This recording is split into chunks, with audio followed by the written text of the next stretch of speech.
It was Catherine's birthday dinner. My wife, gone 1 year. That night, my son-in-law Connor slapped my daughter 3 times across the face, just because she spilled water. His mother Judith stood up and clapped. "That's how she learns to behave," she said. They thought their power could silence me. They thought I'd sit there and take it. They had no idea who they were dealing with. I stood up. My hands were shaking, not from fear, from rage. I pulled out my phone and made one call. What happened next? They didn't stop screaming. Their world collapsed, all because they dared to hurt my daughter in front of me. Comment now? What's your first reaction to what happened at that dinner table? And tell me, where are you watching from? I'm reading every single comment. My name is Christopher Barnes. I am a lawyer who has spent 32 years defending women from abusive men. But nothing prepared me to witness my own daughter being struck right in front of me by the man she called her husband. That night, after I called the police and watched Connor Foster being taken away in handcuffs, I sat in my study and tried to piece together how everything had gone so wrong. How had I, a man who had dedicated his entire professional life to recognizing the signs of abuse, missed them completely in my own home? The answer wasn't simple, but it started 18 months earlier when my world had already begun to collapse in a different way. My wife, Catherine, was a psychologist specializing in trauma and family dynamics. She was brilliant, compassionate, and had an uncanny ability to read people. One evening about 5 years ago, Catherine and I had dinner with our daughter Hannah and her new boyfriend, Connor Foster. Halfway through the meal, Catherine leaned over and whispered something to me that I should have taken more seriously. There's something not quite right about him. At the time, I dismissed it. Hannah was glowing. She was happy. How could I question that? But Catherine wasn't wrong about much. She passed away 18 months ago, a massive stroke while she was sleeping. Just like that, she was gone. The woman who could read a room like a book, who understood the psychology of relationships better than anyone I knew, was no longer here. And with her death, I lost not just my wife, but also my compass. I threw myself into work, into cases that demanded my attention, into anything that could keep my mind off the emptiness in our home in Chicago. Our beautiful house that had once been filled with her laughter now felt like a museum of memories. During those months of grief, I barely noticed when Hannah seemed to pull away. I was too absorbed in my own pain. I didn't see that she'd stopped mentioning her friends. I didn't register that she'd quit her job at the engineering firm where she'd been thriving. I didn't ask questions when she started wearing longer sleeves, even as spring turned to summer. I was a lawyer trained to spot patterns of control and abuse in other people's families. But I was blind to what was happening in my own. Hannah is 30 years old, smart, capable, and engineer with a mind that solves complex problems, like it's breathing. She inherited Catherine's ability to read people and my tenacity. She got married to Connor Foster 2 years ago. On paper, he seemed perfect. Successful, charming, a consultant who spoke with confidence about his work. At our wedding, I remember thinking he was exactly the kind of man I would have wanted for my daughter. How wrong I was. That night at the dinner table, when Judith's applause echoed through the room after her son struck my daughter, something inside me shifted. The fog of grief that had been clouding my judgment for 18 months suddenly lifted. In that single moment of clarity, I understood what I had failed to see. My daughter had been trapped, and I had been too lost in my own sorrow to notice. My wife had been right about Connor all those years ago, and now I had to decide what kind of father I was going to be. One who could finally see the truth, or one who would keep pretending everything was fine. I chose to see. 5 years ago, Hannah was at an industrial engineering conference in Boston. She was 27, then brilliant, independent, the kind of woman who made Catherine and me incredibly proud. That's where she met Connor Foster. He was also 27, a consultant who worked for some firm in the Midwest. From what Hannah told us, they talked for 3 hours straight. 3 hours. She didn't even notice the time passing. He was charming, the kind of man who makes you feel like you're the only person in the room. Smart, successful, with an easy confidence that made everything he said sound important. When Hannah called to tell us about him, I could hear the excitement in her voice. Catherine met him first. It was a dinner at our place a few months later. I remember Catherine being polite, smiling, asking the right questions. But after he and Hannah left, Catherine pulled me aside in the kitchen. "There's something not quite right about him," she said quietly. I asked what she meant, but she just shook her head. "I can't explain it, but trust me on this one. Looking back now, I wish I'd listened. I wish I'd asked more questions instead of brushing it off as Catherine being overprotective. But I was busy with cases and Hannah seemed happy. Who was I to question that? They got married 2 years later. It was beautiful, Hannah looking radiant in her white dress, Connor playing the perfect husband. I remember thinking that Catherine had been wrong about him, but Catherine wasn't wrong about much. At first, everything seemed fine. Hannah mentioned she'd stopped going to the gym on Friday nights because Connor preferred they spend that time together. She'd given up meeting her college friends for happy hour. When I asked about it, she smiled and said she was just prioritizing differently now. Connor makes me happy, she said. Then came the subtle comments. Maybe you shouldn't wear that dress to work, Connor would say, or you talk too much in meetings. Hannah would laugh it off, but I noticed she started dressing differently. More conservative, less like herself. Maybe you're too independent, Connor told her once at dinner. Women need to learn how to listen, not always try to lead. Hannah just nodded and smiled. She didn't argue back. That wasn't like her. I should have seen it then. I should have recognized the pattern. But I was too caught up in my own world, too focused on my cases. Then Connor mentioned his mother. My mom's going to move closer to us, he said one evening. She's been thinking about relocating to Chicago anyway. It'll be nice to have family nearby. Hannah's smile tightened just a little, but she said nothing. That was when I should have paid closer attention.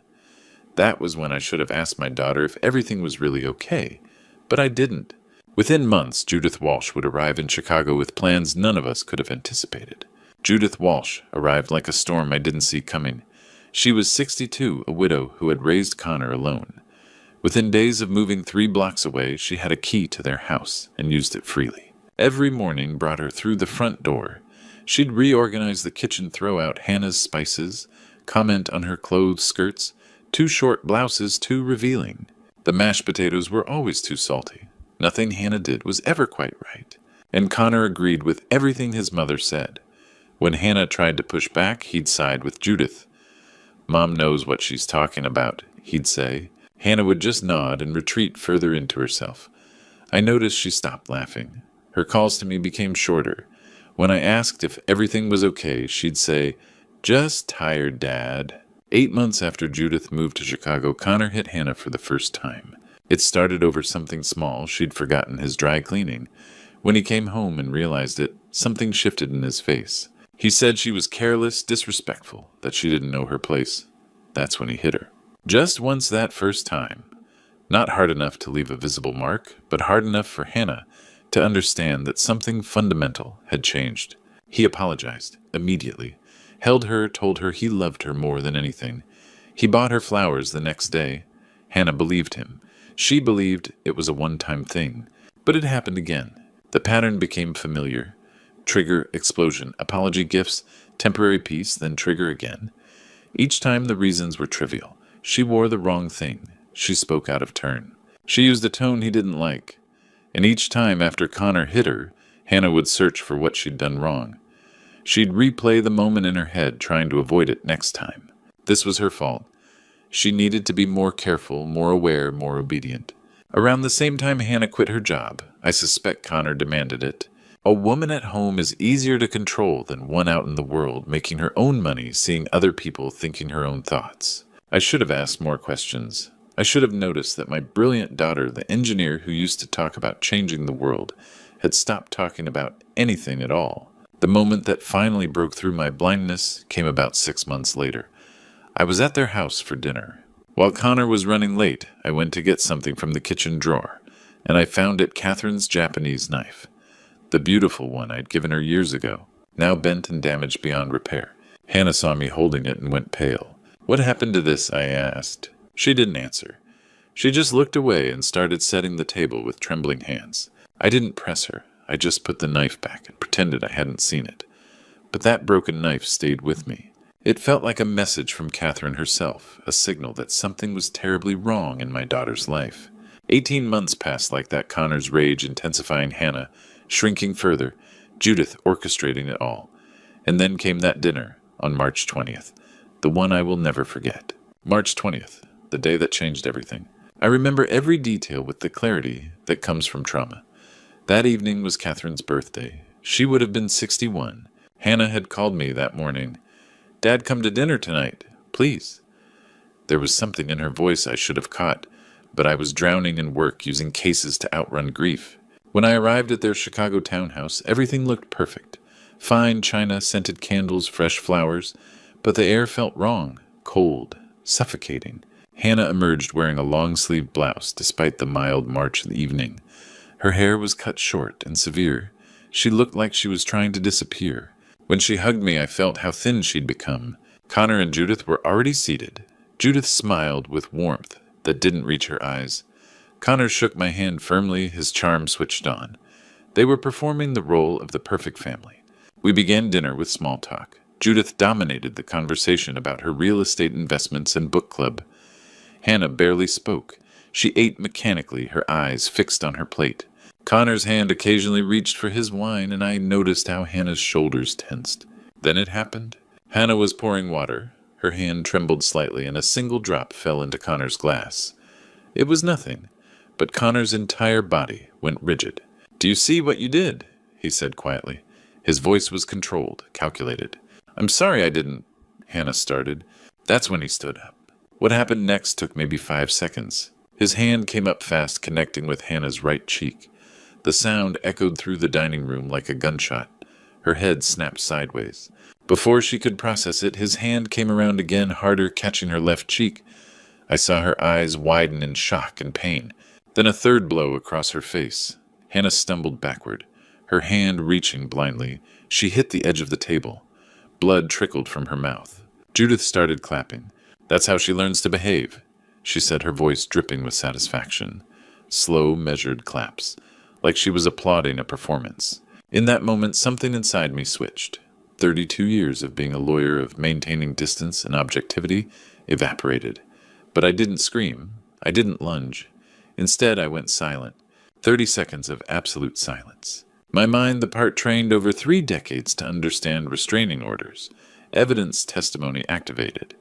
I was taking inventory, the candles masking the smell of violence, the way Judith smiled, the tremor in Hannah's hands, the words they'd said.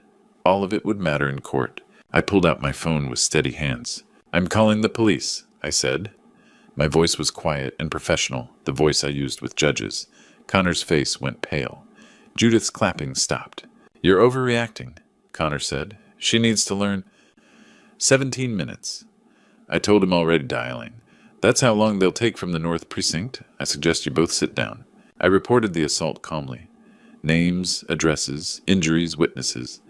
The dispatcher could hear the control in my voice because I'd practiced it 1,000 times. Before just never for my own daughter. 17 minutes later, Sergeant Thomas Kelly walked through the front door with 2 officers. He noted the blood on Hannah's face, the fear in her eyes, the casual cruelty radiating from Connor and Judith. They were handcuffed and read their rights. Connor kept his eyes on me as they let him out. "You don't know who you're fucking with," he said quietly. "Enjoy the ride to the precinct," I replied. But even as I said it, I knew he was right. I didn't know. None of us did. We had no idea that his arrest was only the beginning of something far darker, something that would unearth secrets buried for 11 years. The days following the arrest were strange, quiet but threatening, like waiting for a storm you could see gathering on the horizon. Hannah stayed at my house in Georgetown. She barely left her room.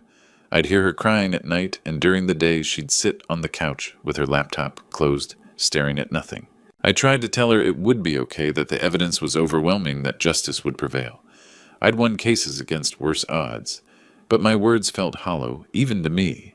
3 days after Connor's arrest, my paralegal called. "Mr. Barnes, there's a blog. You need to see it." I pulled it up immediately. The truth behind false accusations. Anonymous, sophisticated layout, professional writing. It painted a very different narrative than what had happened in my dining room. Hannah was a liar, a woman scorned inventing stories for attention and money. I was a man-hater lawyer, using my daughter as a pawn in an anti-male crusade. Connor Foster was the real victim, a good man destroyed by a toxic woman's fabrications. The blog included photos. Hannah at a party laughing, holding a cocktail. Out of context, it looked damning. Me leaving the courthouse, my face grim and determined, captioned as "the predator's handler." By day 5, the blog had been shared 3,000 times. Hannah got the call from HR on Thursday. They were concerned about the company's reputation. They were deeply sorry, but given the circumstances, they had no choice. She'd worked there for 4 years, Employee of the Month twice, gone in a 5-minute phone call.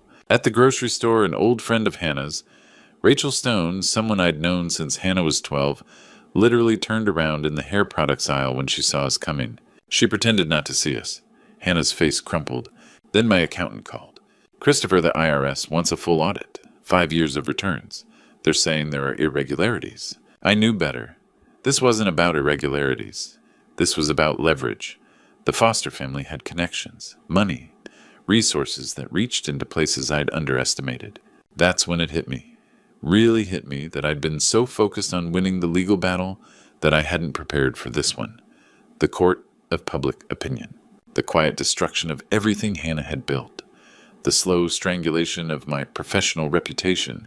I'd spent 32 years defending women against men who used power to silence them.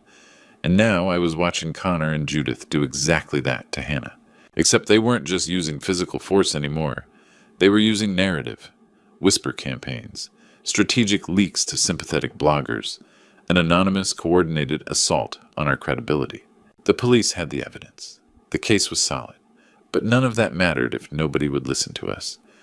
If every time Hannah tried to speak, people saw a party photo and a cocktail.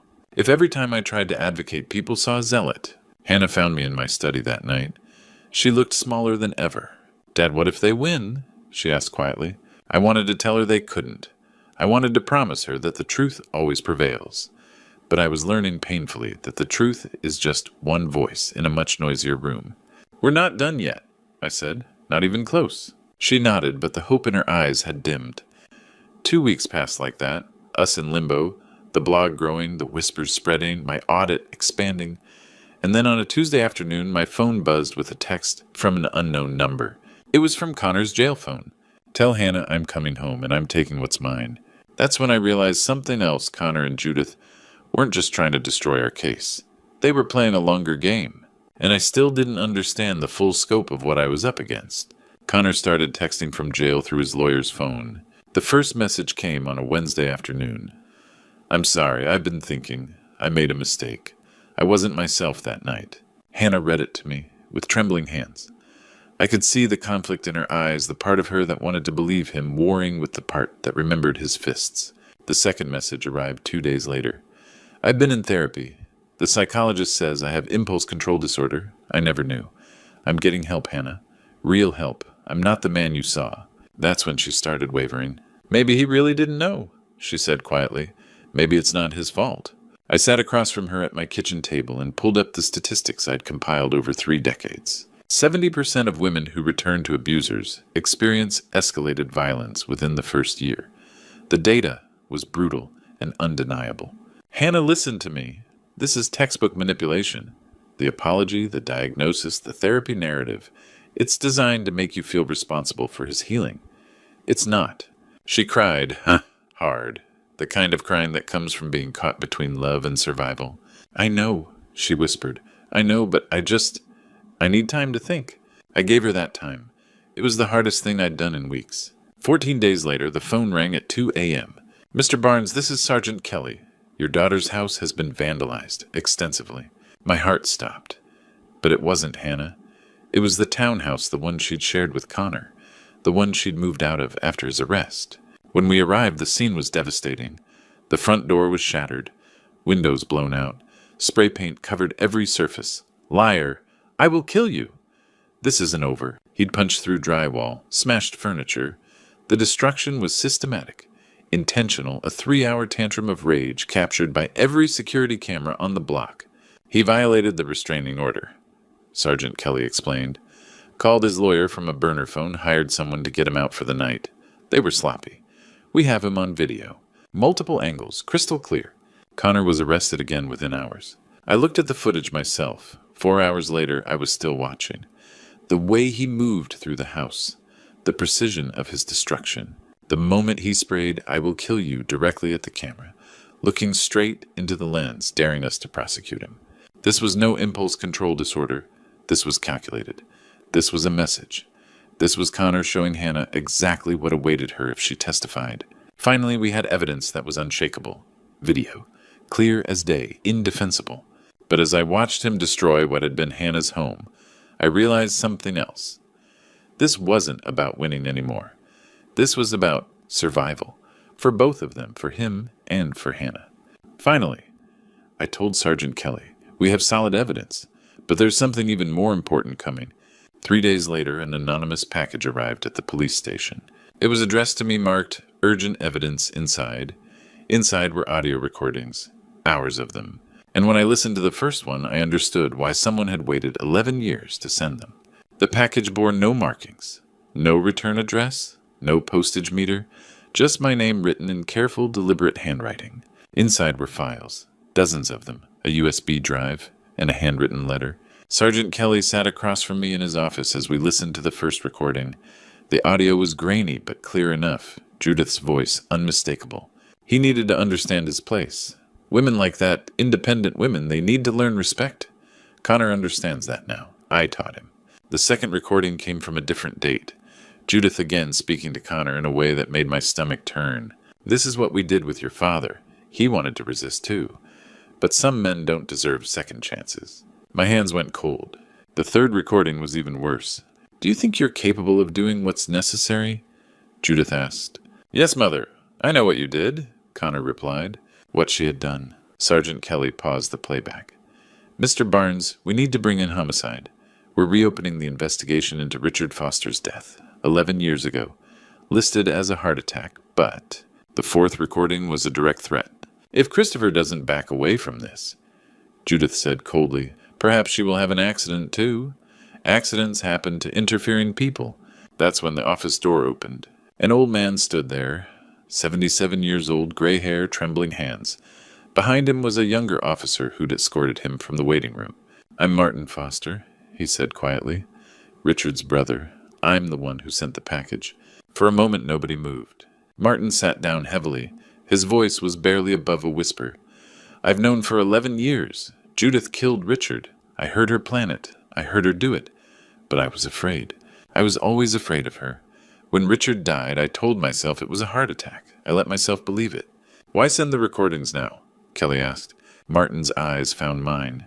Because I watched what she did to your daughter. And I realized that if I didn't act now, she would keep destroying people. She would never stop. She'd already killed once. Why would she hesitate again? He pulled out his phone. I spent 3 weeks getting close to Judith, recording conversations.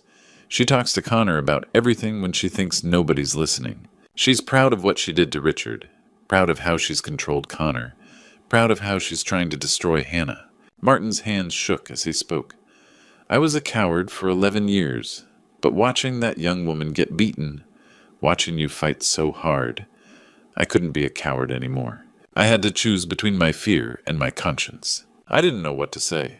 There's more, Martin continued. He handed me a folder. Medical records. Richard's autopsy. There was digitalis in his system. Slow acting. Judith had access. She was always giving him supplements, vitamins. Nobody suspected anything because she played the grieving widow perfectly. Sergeant Kelly was already making calls. Federal agents, homicide detectives. The machinery of justice finally shifting in the right direction. As Martin left the office, placed in protective custody immediately, he stopped at the door. I'm sorry it took me so long, he said. I'm sorry I was afraid. I wanted to tell him it didn't matter, that he was brave now when it counted. Now we had proof that Judith Walsh wasn't just protecting an abuser. She was a murderer, a calculated, deliberate killer who'd gotten away with it for over a decade. And she'd raised a son who mirrored her darkness perfectly. With this new evidence, the prosecutor's office reopened the investigation into Richard Foster's death from 11 years before. Everything was about to change. Connor Foster's trial lasted 3 weeks. Judge Leonard Brooks presided over the courtroom, with the kind of patience that comes from seeing too many cases like this. The evidence was straightforward. Security footage of Connor destroying Hannah's home. My testimony about the 3 slaps. Hannah's tearful account of the violence. Sergeant Kelly's professional documentation of the scene. Connor's defense attorney tried. He argued impulse control disorder. He blamed Judith's influence. He claimed Connor was a victim of his upbringing, of his mother's manipulation of circumstances beyond his control. Judge Brooks didn't buy it. The evidence shows a pattern of calculated violence, he said. Not an impulse, a choice. Repeated choices. Connor was found guilty of domestic violence. 5 years in state prison. A permanent restraining order. Mandatory anger management and domestic violence education. As the verdict was read, Connor looked directly at Hannah. His expression didn't change. No remorse, no anger, just emptiness. Like something inside him had died or maybe had never existed at all. Hannah cried, but I saw something else in her tears' relief. 2 months later, we were back in the same courtroom for Judith Walsh. The case was different. The stakes were higher. This wasn't about domestic violence. This was about murder. The prosecution presented the recordings. Judith's own words damning her. Martin Foster testified about what he'd heard, what he'd witnessed over 11 years. The old forensic report on Richard Foster came back under new scrutiny. The digitalis in his system, the accidental heart attack that now looked like calculated poisoning. Financial records showed that Judith had taken control of Richard's entire estate immediately after his death. $2 million. She'd been living off his murder for a decade. Judge Brooks listened to everything with an expression that suggested he'd seen the worst humanity had to offer and accepted it as inevitable. Judith took the stand. She didn't deny anything. Instead, she attacked. "This is what Christopher Barnes does," she screamed at the judge. "He destroys families. He poisons people against their own flesh and blood. He's a man-hating—" "Ms. Walsh," Judge Brooks interrupted, "you're not helping your case." But she didn't care. She kept screaming about how I'd ruined everything, how I'd turned everyone against her, how I was the real criminal. Nobody believed her. The jury deliberated for 6 hours. Guilty of felony murder, 12 years in prison. The sentence was reduced from life because of her age, but it didn't matter. Judith Walsh would spend her remaining years in a cell, the same way she'd spent the last 11 years controlling what she could, destroying what she couldn't. As they led her away, she locked eyes with me one last time. There was no remorse there either, just rage, pure undiluted rage that she'd been caught.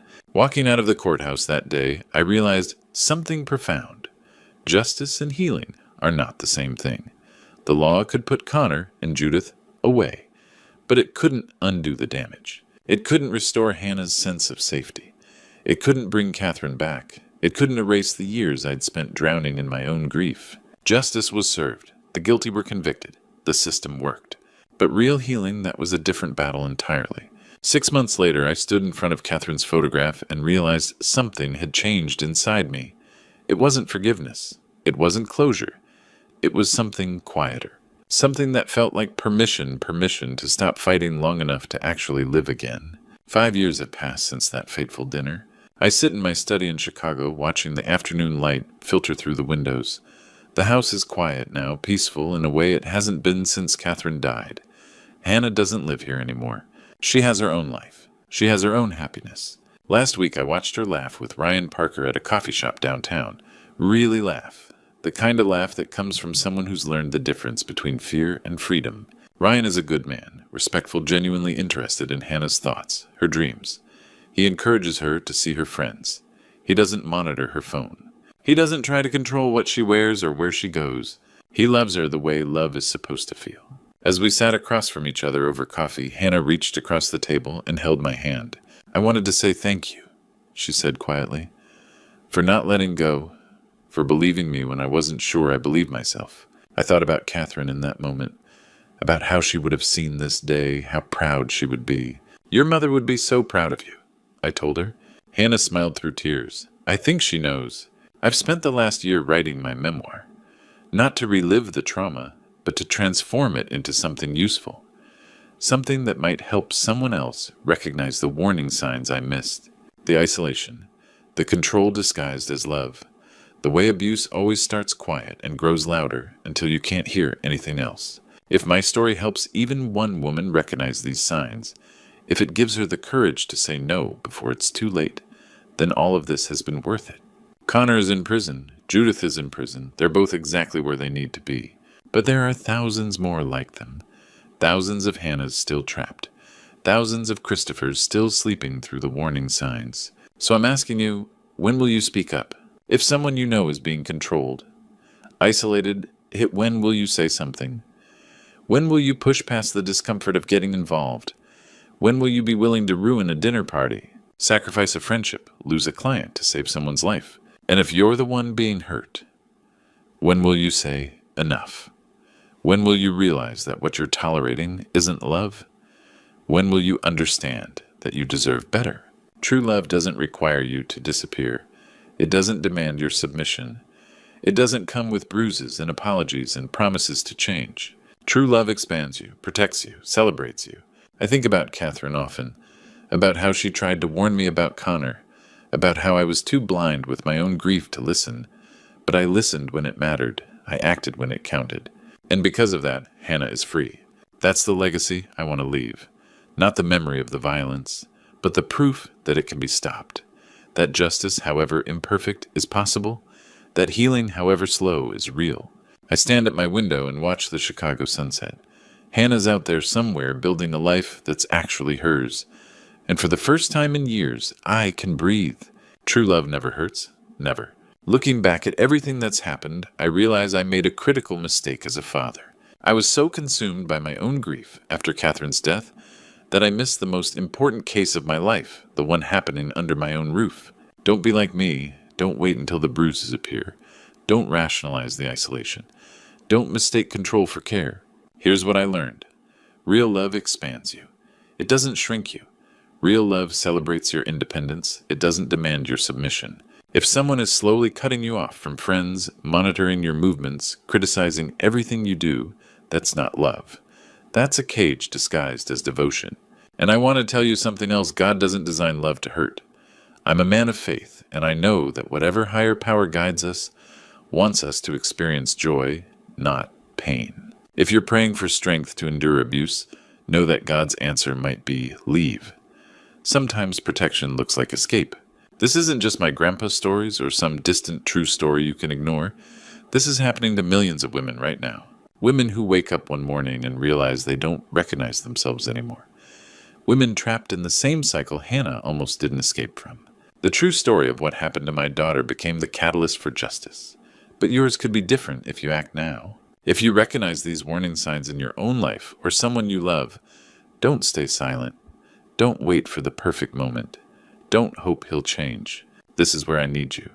Comment below and tell me what kept you trapped, or what gave you the courage to leave. Your story might be exactly what someone needs to hear today. Share this video with someone who needs to know they're not alone. Subscribe to this channel because I'll keep telling these true story accounts until every woman knows her worth. My grandpa's stories pale in comparison to what real women endure, but what matters is that we speak, we listen, we believe. The price of silence is too high. Don't let it be you. I lost my daughter on a cruise ship at 16.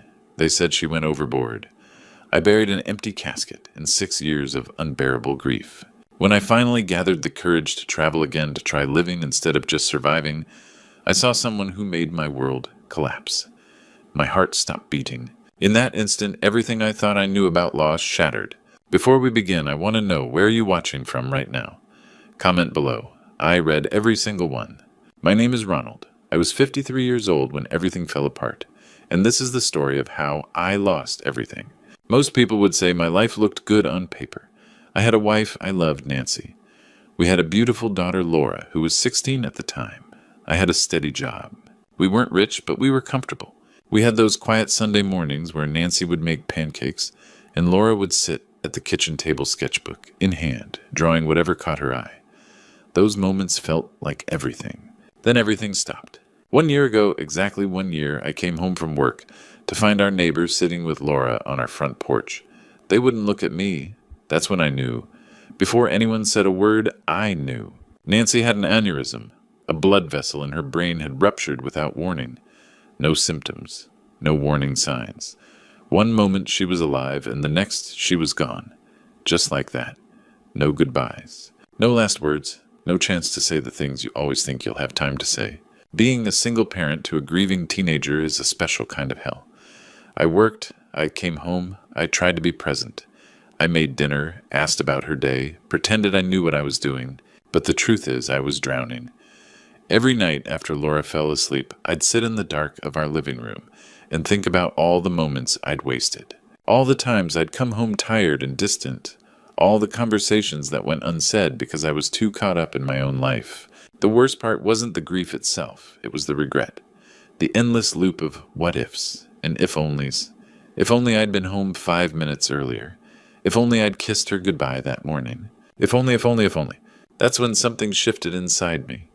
When the noise finally went quiet enough to hear my own voice. I'd been hiding who I was my entire life. It wasn't until I was alone that I realized the truth about myself. I'd married Nancy because I loved her, I really did. But I'd also married her because that's what you do when you're a man who doesn't fit into the boxes society built for you. You find a good woman, you build a normal life, and you bury the part of yourself that doesn't belong. For 25 years, I did exactly that. But grief has a way of stripping away the lies. When I lost Nancy, I didn't just lose a wife. I lost the person who made the pretense feel worth it. And suddenly, I couldn't hide anymore. I started going to a support group. Not a group for grieving widowers, though that's what they thought I was. I was there because I needed to be around other people who understood what it felt like to be broken, to be alone.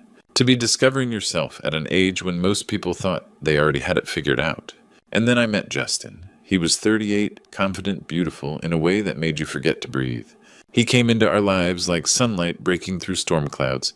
He was attentive kind, interested in every detail of my life. He asked about my work, remembered things I'd mentioned in passing, made me feel seen in a way I hadn't felt in decades. He was beautiful and charming, and he made the loneliness stop. Within months he moved in. Within a year I married him. I thought I'd finally found happiness again. I was so wrong. From the moment Justin stepped into our lives, I should have seen it. I was too caught up in my own happiness to notice the way he angled himself toward Laura, how he asked about her drawings with genuine curiosity. But I was too relieved to finally have someone who understood me. He knew exactly how to make her feel heard, special, adult. That's the thing about predators. They don't announce themselves. They arrive as listeners, as the person who finally gets you when nobody else does. For a lonely teenage girl who just lost her mother and had a father too exhausted to see her, Justin was exactly that. He'd ask Laura about her art, really ask. He'd sit with her sketches asking why she chose that color, what it meant to her. Nobody had paid that much attention to Laura before, not me. I was working 60-hour weeks, coming home too tired to do more than heat up dinner and collapse into bed. Justin made time for her in a way I couldn't. Slowly, imperceptibly, he became more important to her than I was. I'd come home and find them in the living room, Laura showing him her latest work. Her whole face lit up in a way it hadn't been since Nancy died. I was relieved. Finally, something was making my daughter smile. It never occurred to me that he was connecting with her in exactly the right way designed to make her trust him completely. Then came the private conversations, texts that made her laugh, her phone face down on the table, as if she had something to hide. I asked about it once, and she said he was helping with art stuff. I believed her. Why wouldn't I? He was my husband. He was supposed to be trustworthy. But I was too busy to verify, too tired, too grateful that someone else was taking care of her emotional needs. By the time Laura turned 16, something fundamental had shifted. She didn't want to hang out with me anymore. Movie nights became awkward. She spent more time in her room. And when she was downstairs, she was looking for him, waiting for his car to pull into the driveway, perking up the moment he walked through the door. I should have recognized the signs. I should have known what it looked like when someone was falling. But I was so grateful my daughter wasn't drowning in grief anymore, I mistook it for healing. One November evening, I came home early. I found them in the kitchen. Laura was showing Justin something on her phone, and he had his hand on her shoulder. His posture, the way he was leaning in the intimacy of the moment, something felt wrong. Then he kissed her. It was quick, barely a second, his lips touching the top of her head. But the way Laura looked up at him with complete surrender, complete devotion, told me everything. I'd seen that look before. It was the look of someone who'd learned that their job was to be perfect for another person. It was the look of someone who'd already started disappearing. Laura was completely under his spell. March 8th, 2018, we boarded the Carnival cruise. Something felt off the moment we stepped on that ship. It wasn't anything I could point to, specifically no single red flag that would make sense to someone else. But there was a tension in the air, a heaviness that seemed to follow us from the moment we checked into our cabin. Laura moved through the hallways like a ghost. Her usual spark dimmed. She'd always loved traveling, loved the idea of adventure, but this felt different. This felt like something she'd agreed to under duress. I told myself it was grief. 3 months had passed since Nancy died, and cruise ships are supposed to be fun, family-oriented places where you make memories. Maybe the weight of this trip being here without Nancy trying to rebuild what we'd lost was just too much for Laura to carry. Justin, on the other hand, was the opposite of tense. He was calm, purposeful. He moved through the ship like he owned it, planning activities, suggesting restaurants, charming the staff. He seemed energized by the space, by the isolation of being at sea with nowhere to escape. Looking back, I understand now that this was intentional. He was enjoying the setup, the trap. The first few days were a blur of dinners I didn't want to eat and activities I suggested to try to force normalcy back into our lives. I'd book a shore excursion and Laura would find a reason not to go. I'd suggest we play mini-golf as a family, and she'd say she wanted to sleep. The excuses were reasonable. What teenager wants to spend quality time with their parents? But they stung in a way I hadn't anticipated. What hurt more was watching Laura gravitate toward Justin instead. I'd find them on the upper deck, her head on his shoulder, as they watched the water. I'd see them in the dining room, Justin leaning close, as he whispered something that made her laugh. They had an ease with each other that didn't include me, a language I couldn't speak, a bond I couldn't break. I tried to convince myself this was fine, good even. She was bonding with her stepfather, she was moving forward, but something in my gut told me it wasn't that simple. On our 4th day at sea, Laura barely came to dinner. Justin said she was tired, that she wanted room service, that teenagers needed space. So I let her have it. I let him convince me that my concern was overprotective, that my worry was suffocating her growth. I believed him because I wanted to believe him, because the alternative that something was deeply fundamentally wrong was too terrifying to consider. By the 5th day, Laura had stopped pretending. She didn't join us at all. She avoided me in the hallways. When I'd knock on her cabin door, she'd claim to be asleep or busy with schoolwork.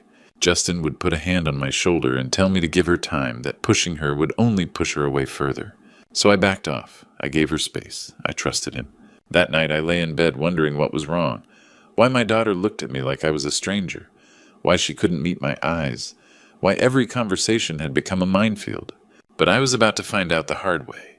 March 12th. Everything changed that night. March 12th, 2018, 3:47 a.m. I woke up, something was wrong. The kind of wrong that doesn't announce itself with noise or violence. It's a feeling, a sixth sense, the absence of something that should be there.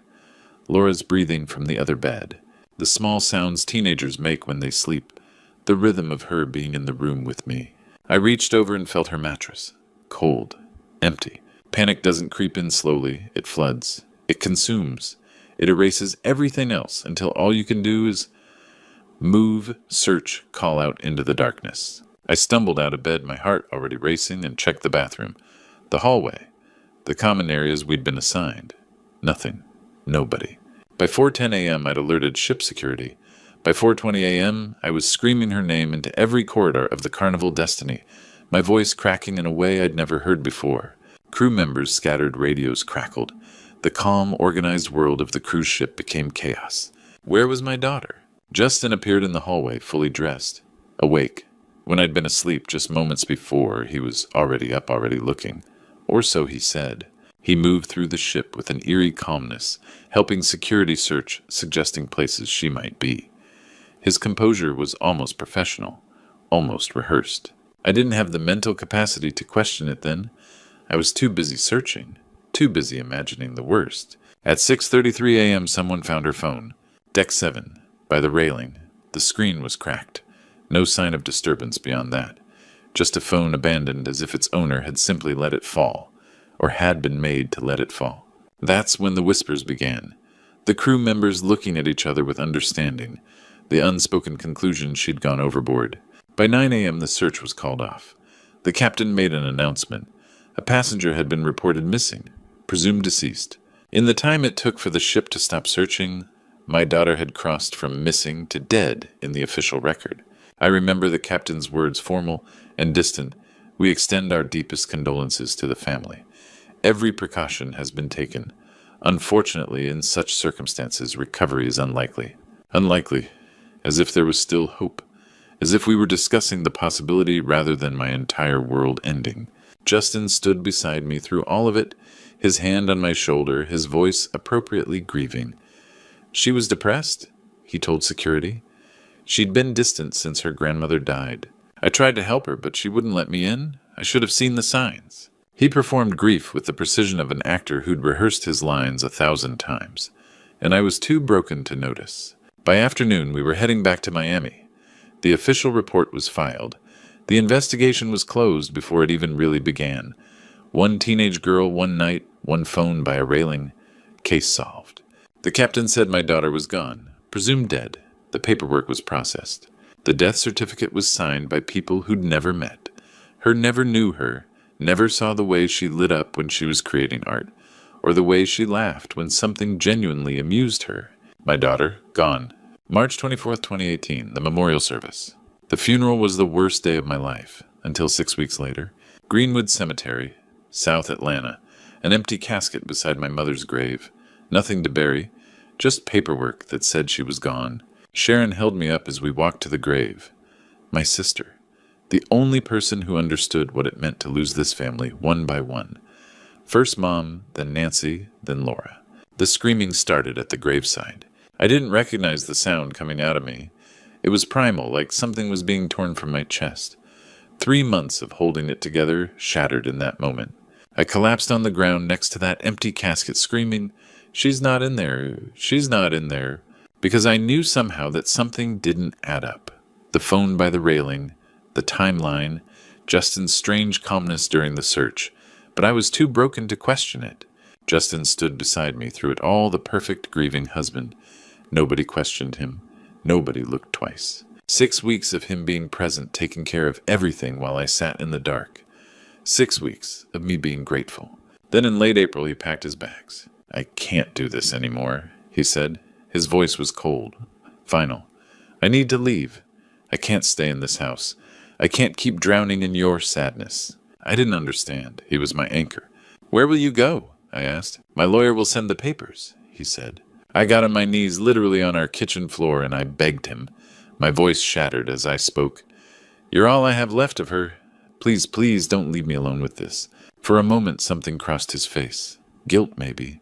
But then it was gone, replaced by something colder. He picked up his suitcases and walked out the door. The paperwork was efficient. No negotiation. He wanted nothing. He just wanted out. Fast. Like the place was on fire. But even through the fog, something nagged at me. The timing. The way he'd taken nothing but his clothes. It was too clean. Too planned. I didn't have the capacity to question it then.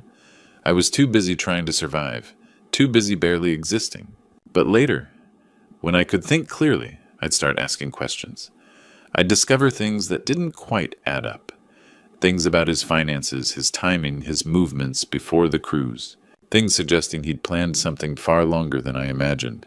For now all I knew was that I was alone. 6 weeks after burying my daughter, my husband left me. And I had no idea what else I was about to lose. The next 6 years were a blur of pain. 6 years of learning to breathe, 6 years of learning to live. I don't remember most of 2018.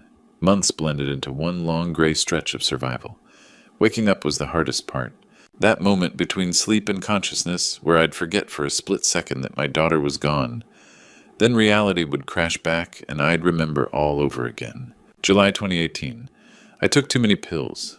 The doctor said I just wanted one night where I didn't see her face every time I closed my eyes.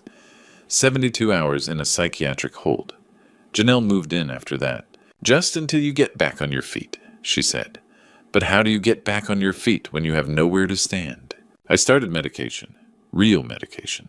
A cocktail that slowly, incrementally made the mornings less unbearable. Not better. Just less impossible. Therapy became my anchor. Dr. Walsh twice a week. At first, then 3 times when things got bad. She didn't push. Didn't rush. Just asked questions. August brought a support group. Parents of lost children meeting in a church basement on Thursday nights. I didn't want to go. Janelle practically dragged me there.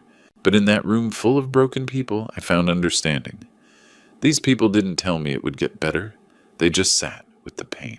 That's where I met Magnus. He'd lost his son 5 years earlier. Magnus didn't try to make me feel better. He just showed up. We started getting coffee after meetings, then phone calls at 2 a.m. when the nights got too long. "You're allowed to survive this," he told me once. Surviving doesn't mean forgetting, it just means breathing. The years accumulated, different medications, different jobs. I left psychology entirely, couldn't handle being around families anymore, took administrative work instead, things that required nothing from me emotionally. But somewhere in that gray stretch, something shifted. 2020 came with its own devastation, the world shutting down, and somehow that made sense. Everyone was broken.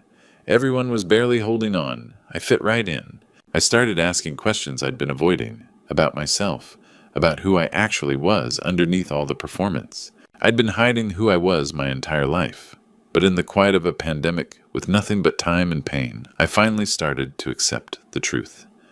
I was a gay man. I'd been a gay man my whole life. I'd just spent decades trying to be someone else. By 2022, I was different. Not healed, but different. Stronger in the broken places. Panic attacks came less frequently. I could sit through a meal without falling apart. I could think about Laura without screaming. And then one day in 2023, I made a decision. I'd spent 5 years moving through the world like a ghost, but I was tired of surviving. I needed to actually live. I want to take a trip, I told Janelle. Somewhere warm, somewhere I can remember what it feels like to be alive. She smiled for the first time in years. November 18th, 2023, I booked a flight to Puerto Rico. I had no idea that trip would change everything. November 18th, 2023, Old San Juan Market, 4:37 p.m. I was walking through the stalls, watching vendors haggle over fruit prices when I saw her. At first, I didn't recognize her. The girl in front of me was a woman now 21 years old, with hair falling past her shoulders, wearing a simple blue dress. But then she turned, and I saw it. The birthmark on her left wrist, the exact same one I'd kissed 1,000 times when she was a baby. My hands trembled. My heart pounded so hard I thought it would explode. It was her. After all these years, my little girl, Laura. She was holding a small boy's hand, maybe 4 or 5 years old. He had her eyes, dark and watchful. Next to them stood a little girl, no more than 2, clinging to Laura's leg. Both children had her face, her expressions. My grandchildren. I had grandchildren I'd never met. And then I saw him. Justin walked up behind them carrying a bag of mangoes. He put his arm around Laura's waist and kissed the top of her head, the same gesture I'd seen him do 1,000 times before. Laura leaned into him, comfortable, familiar. She didn't pull away. She didn't seem afraid. She seemed content. My mind couldn't process what I was seeing. This wasn't possible. Laura was dead. I'd buried her. I'd spent 6 years mourning her therapy sessions, dissecting her memory support group meetings, where I'd talked about losing my only child. I'd accepted it. I'd moved on. I'd learned to live again. And now she was standing 20 feet away from me, very much alive, very much with him. Our eyes met across the marketplace. For one split second, everything stopped. Her face went white. She saw recognition on my face, and I saw it on hers too. Guilt, shame, fear. All of it flashed across her features in an instant. She grabbed Justin's arm, said something urgently in his ear, and they started moving toward the exit. "Laura!" I whispered, but she couldn't hear me over the market noise. I followed them out of the stall area, my legs moving on autopilot. They walked quickly toward a weathered pickup truck parked on a side street. Justin opened the passenger door for her and the children, moving with purpose. He knew something was wrong. He kept glancing at Laura, then toward the marketplace. I stayed back, pretending to browse the street vendors' paintings, but my eyes never left them. The truck pulled away, heading out of Old San Juan toward the residential areas. I got into my rental car and followed at a distance, my mind reeling. Every turn they made, I made. Every light they stopped at, I waited behind them. They drove for 15 minutes, leaving the busy tourist areas behind. The roads became narrower, dustier. Lush tropical vegetation crowded both sides of the street. We passed smaller houses, family-owned shops, places tourists never saw. Finally, the truck slowed and turned onto a narrow dirt road. At the end of it sat a small yellow house with a front porch and flowering vines climbing up the walls. I followed their truck to a small yellow house at the end of the dirt road. I spent the next few days watching that yellow house. From a rental apartment nearby, I observed their routine. Every morning at 7 a.m., Justin backed the truck out of the driveway. By evening, he'd return. Laura managed the household hanging laundry, taking Noah and Amelia to the park buying groceries. She moved through her life like someone sleepwalking. There was a heaviness to her, a sadness that clung to her like humidity. By Thursday, I decided I couldn't wait any longer. I called Sharon that evening. My sister had been my anchor through everything: the funeral, the betrayal, the endless therapy. I told her I'd found Laura. She wanted to come with me, but I said no. This had to be between me and Laura first. Be careful, Sharon had said. Please, Ronald, be careful. The morning was humid and bright. I walked to the yellow house and stood on the porch, my hand raised to knock. Then I did. 3 hard knocks. The door opened slowly, and when Laura saw me, her entire body went rigid. Shock, disbelief, recognition all crashed into her at once. Her hand flew to her mouth. Her eyes widened so completely, I thought they might break. She looked like the 16-year-old girl I'd lost, but aged by something far darker than time. The sight of me standing there seemed to physically wound her. She stepped backward as if pushed, her knees nearly buckling. "Hi, sweetheart," I said, my voice cracking. "It's me, it's Dad." She didn't speak. She just stared, her eyes filling with tears. "Can I come in?" She stepped back mechanically. Noah and Amelia watched from the kitchen doorway as I entered. Laura closed the door behind me. We sat on a worn couch. Her hands trembled in her lap. "I saw you at the market," I said. "I followed you here." She nodded, not meeting my eyes. "I need you to tell me everything, from the beginning." Laura finally looked at me. Her eyes were devastated, ancient with guilt. "I'm so sorry, Dad," she whispered. "I'm so sorry." And then she told me about Justin's manipulation, how he'd isolated her on that cruise, made her feel like he was the only person who truly understood her, how he'd convinced her to disappear and let me think she was dead. She was so young, so desperate to belong to someone, so eager to be treated like an adult. "He said nobody would understand us," Laura whispered. "He said if I told you, you'd keep us apart. The grooming, the coercion, the fear." She explained how once they were in Guatemala and Belize, she realized what had happened. But by then it was too late. She had children with him. She was trapped in a prison of her own making. Every time she thought about reaching out, Justin reminded her of what she'd done. The fraud, the conspiracy, the lies. He'd convinced her that if she tried to go back, she'd go to jail, that I would never forgive her. "I was just a kid, Dad," Laura said, her voice breaking. "I didn't understand. I thought he loved me. I thought I was special. I was so naive, so easy to manipulate." She wept, gasping, heaving sobs that shook her entire body. I pulled her toward me and she collapsed into my chest. For the first time in 6 years, I held my daughter. I held the girl who'd been stolen from me, groomed and coerced, and trapped in a cycle of lies and fear. I held her while she cried for everything she'd lost: her childhood, her family, her innocence, her freedom. "I've got you," I whispered. "I've got you now. I'm here." We sat like that for a long time. The afternoon light shifted across the living room floor. Noah and Amelia played quietly in the other room. But we both knew this wasn't the end.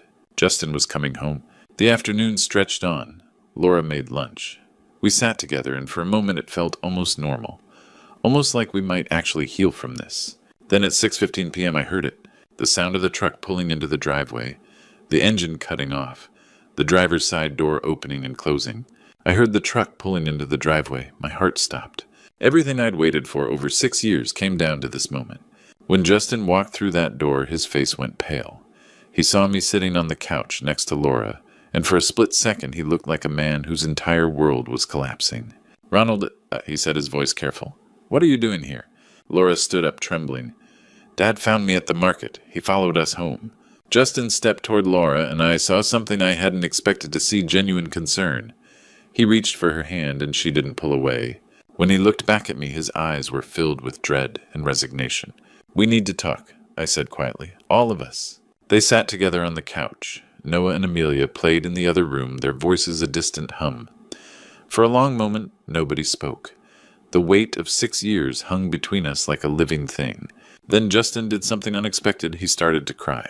"I know what I did was wrong," he said, his voice breaking. "I know I destroyed your life. I've lived with that guilt every single day for 6 years. I didn't respond. I waited. Laura wasn't supposed to happen the way it did." He continued, looking at her. "I never planned it. But when it did, when she came to me that night, on the cruise, scared and alone, I thought I could protect her. I thought I could love her and make her happy." "By lying to Dad?" Laura said softly. "By making me disappear?" "Yes," Justin said, meeting her eyes.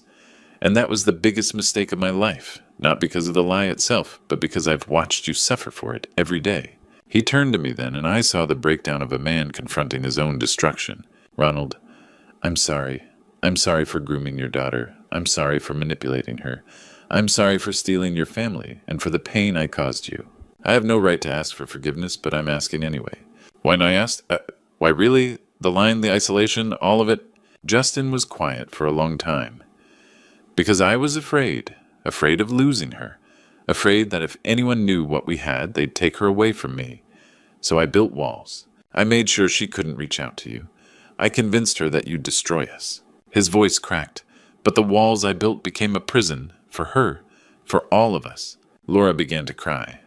I loved you, she whispered, but I also hate you for what you took from my father. I know, Justin said, and you have every right to. I found myself speaking before I'd decided what to say. Do you still love her?